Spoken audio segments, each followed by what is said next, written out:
The Lion Who Stole My Arm. Okay, and we are up to chapter 9. And here is a picture of Pedro going into the research center. And they're looking at lions on the screen. I'm trying to identify them.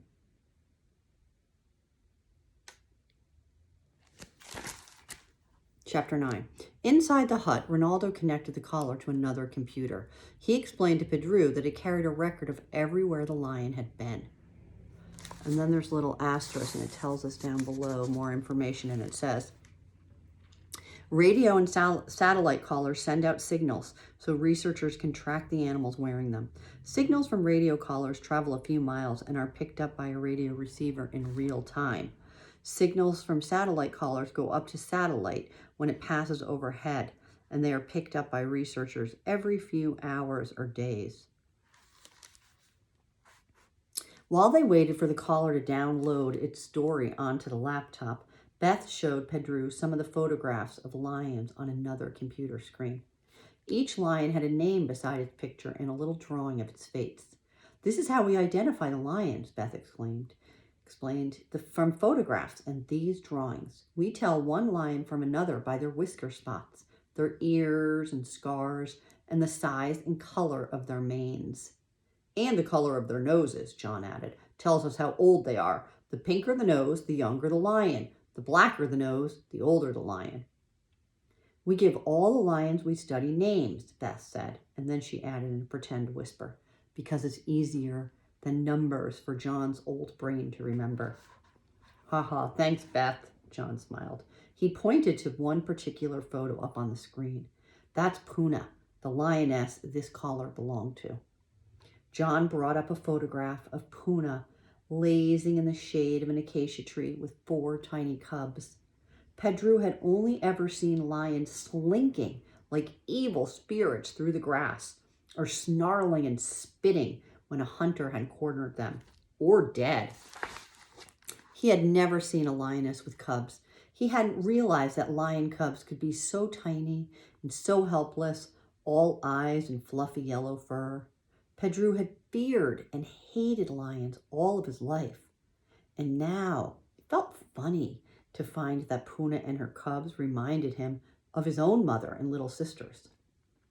The cubs were Chelly and Seti, 2 girls, and the 2 boys, Samir and Johnny, Beth said, pointing to each cub on the screen. Here's the last photo we have of them about a year ago, when the cubs were almost grown. Beth clicked on a photo of Puna and her cubs, now more than half their mom's size. Not long after that, we found Puna's 2 sisters speared by hunters, and Puna just disappeared, John explained. We guessed that something bad had happened to her and her cubs, Beth said sadly. Not as bad as what happened to Mr. Pellamby, Pedro thought. At last, the collar was ready to tell its story. A map with colored dots appeared on Ronaldo's screen, and they all gathered around. There's your village, right? John said, pointing to a black dot on the map with the name of Pedro's village written beside it. The orange dots show you where Puna went, and the numbers beside them are the dates, okay? Can you see on this map where the attacks happened? It took a moment to figure out what the map showed, and then Pedro had it. This was his village. There was the trail to the river and the fields to the north. There was the little marsh at the bend in the path. Pedro put his finger on the screen. This is where Mr. Pellamby was killed 5 days ago, and this is where the lion attacked me before the rainy season. There were orange dots all around the village. Said John, peering at the screen. Looks like Puna could have killed Mr. Pellamby. He pointed to a dot right next to the village. See the date? 6 days ago, right before the attack. She must have followed a bush pig into the marsh, said Beth. And when Mr. Pellamby chased the pig, he ran into her. Beth shook her head. We've seen it happen so many times. But look at the dates on these dots, Ronaldo said, pointing to a string of dots at the top of the screen. This is where she was at the start of the rain, 10 miles north. She did not move south until 10 days ago. So Puna couldn't have been the lion who stole my arm? Pedro asked. No, said Beth, but that means the lion that did is still out there, and he could be a threat to your village. John turned from the screen and looked at Pedro. Don't suppose you got a good look at your lion, did you? The drawing. Why hadn't he thought of it the moment he had seen the lion ID pictures? Yes, Pedro exclaimed. Yes, I did. He pulled his exercise book out from his bag and opened it to the page where he had pasted the drawing of his lion. I drew it, he said, but it's not very good. John snatched the picture from Pedro's hands. What do you mean it's not very good? It's a perfect ID sketch. Excitedly, Beth rushed to the other computer. Pedro, you're a genius, she said. Look at this, guys. Beth had clicked on a photo of a young lion and it came up on the screen, and John held Pedro's sketch beside it. We'll all be, said John. It's definitely the same animal, Ronaldo added. The whisker spots match and the notch in the ear. Absolutely, said Beth. John grew serious. Okay, Pedro, he said. This is the lion that attacked you. Pedro stared at the screen. The lion looked exactly how he remembered it. He shivered as he thought of its teeth grinding on his bone, and in his head he told it, I'm coming to get you, lion. But now it wasn't just lion. It had a name. It was one of Puna's cubs. Its name was Anjani. Chapter 10. The researchers decided to go talk to the elders of Pedro's village about the lion attacks. They put Pedro's bike on the roof of the Land Rover and some food and camping gear in the back and set off. The journey was slow. The road to Mandoon was closed at the edge of a swollen river, and the flood had washed huge holes and ruts in it. The Land Rover kept getting stuck. Pedro had helped John and Ronaldo push it out of the mud while Beth drove. Pedro enjoyed feeling like part of their team, and after an hour or so struggling together with the Land Rover, he felt comfortable enough to ask them some questions. But before we get to the questions, I'll show you. This is the picture. So they have a Land Rover. His bike's on the top. They're stuck in the mud, so they're all pushing, and Beth is driving. It's Ronaldo and John and Pedro.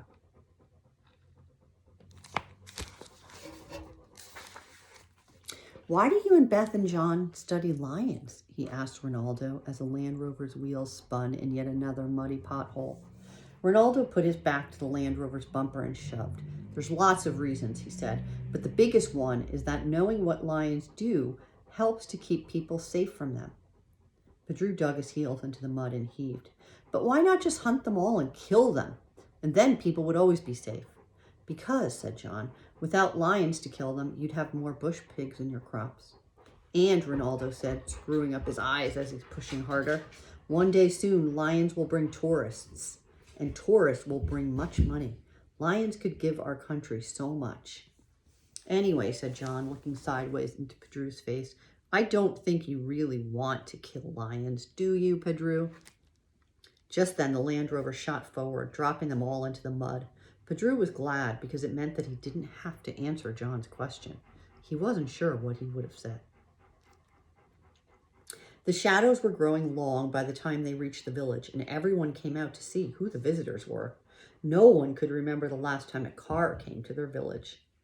Pedro felt very important as he stepped out of the Land Rover and introduced the lion researchers to Mr. Masigu and Issa, his father, and Adelia, his mother. Beth asked him to watch over the Land Rover while she, John, and Ronaldo talked to the village elders. Pedro was a bit put out that he wasn't going to be included in the talk, but being allowed to sit in the driver's seat and scolding any child who tried to climb onto the vehicle soon made him feel better.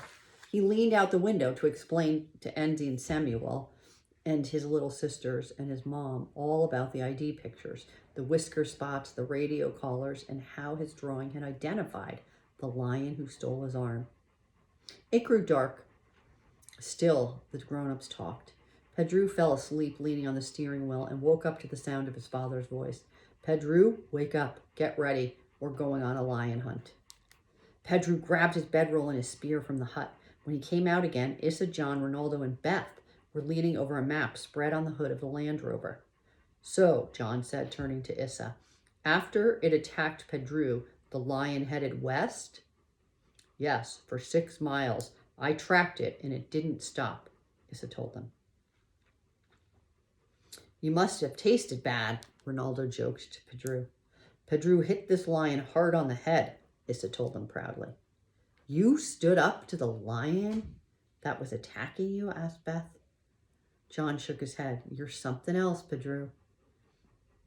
Where did you find the last tracks after that? Beth asked. Here, said Issa, but that was before the rains. He could have gone a long, long way since then. Well, said Beth thoughtfully, Anjani won't go east to his mother's old territory, and the land to the south is flooded from the rains, Issa added, and the north is rocky with not much to eat. So west is where we start to look, said John. Okay, let's get going. Operation Find Pedro's Lion. The Land Rover bumped along through the grassland and sparse trees, heading west to where Issa had last found any sign of Anjani. Every so often they stopped to look for tracks or to climb a rock or a hilltop to scan for lions sleeping in the shade of the trees on the horizon. Issa told Pedro that the plan of the villagers and the researchers had agreed on was to put a radio collar on Anjani, not to kill him. Ronaldo will use the collar to check where the lion goes, and if he comes toward the village, he will warn us, Issa said. It's a big opportunity for us, Ronaldo explained, to study a lion that we know has been a problem in the past. Yeah, said John, we want to see if these lions can be reformed. But I think you already reformed Anjani when you hit him on the head, Pedro.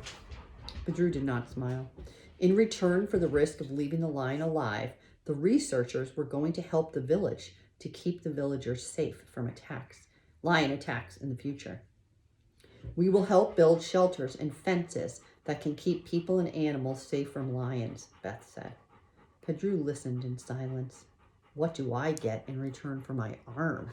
He thought, if the lion who stole my arm goes without a punishment. Beth leaned over as she drew the Land Rover to a stop.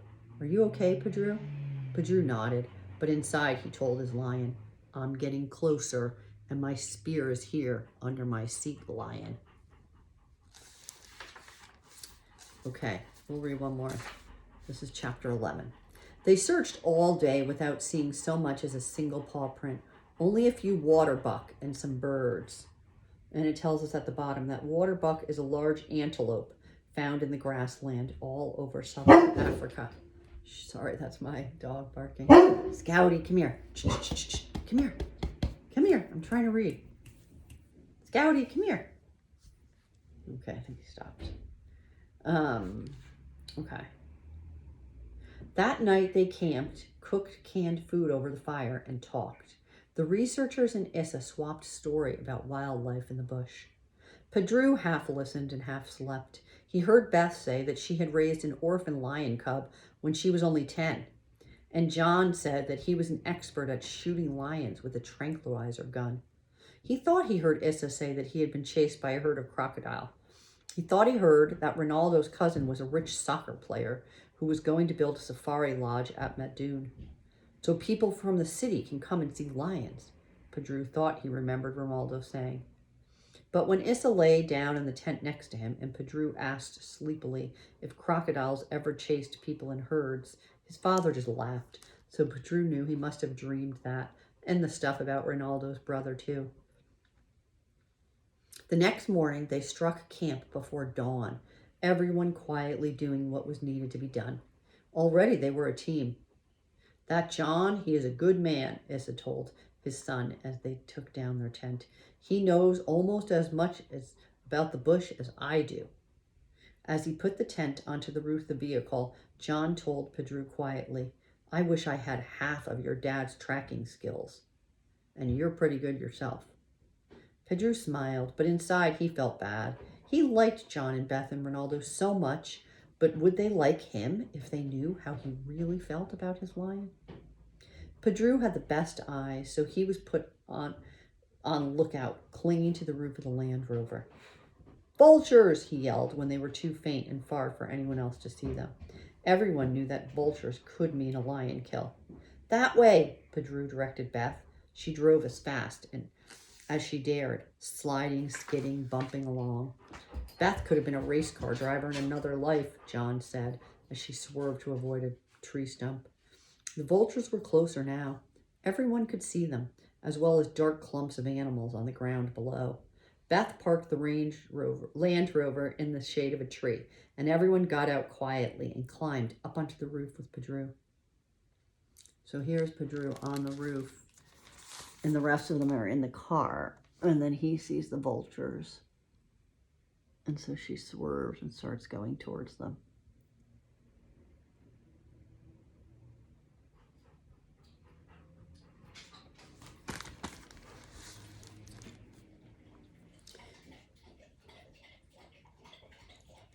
Take a look, Issa, John said, handing Pedro's father his binoculars. Pedro squinted into the light, impatient to make out what was going on under the spiraling wheel of vultures. Here, said Beth, have mine. I need to take pictures anyway. Over the last day or so, Pedro had some practice with binoculars, but he still spent the first few moments getting spider images of his own eyelashes. There, now he had it. The thrill of being able to see faraway things so clearly made his heart race with excitement. Lions, 2 of them, young males with growing manes. They had killed a young water buck, probably just before dawn, but were now having to defend their kill from a crowd of hyenas. The 2 lions snarled and spat in fury, and the hyenas heckled and snapped, getting closer and closer. They'll lose their kill, Issa said, handing the binoculars back to John. Yeah, John grinned. That's what I'm betting on. 2 hungry youngsters who missed out on a breakfast. Pedro studied his hands and looked more closely at the lions. The smaller one, the one with the darker mane, had a notch in its left ear. Pedro felt his gaze traveling down the binoculars and out into the morning air.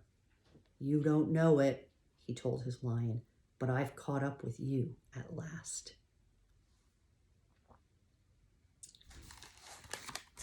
And there he's looking through the binoculars.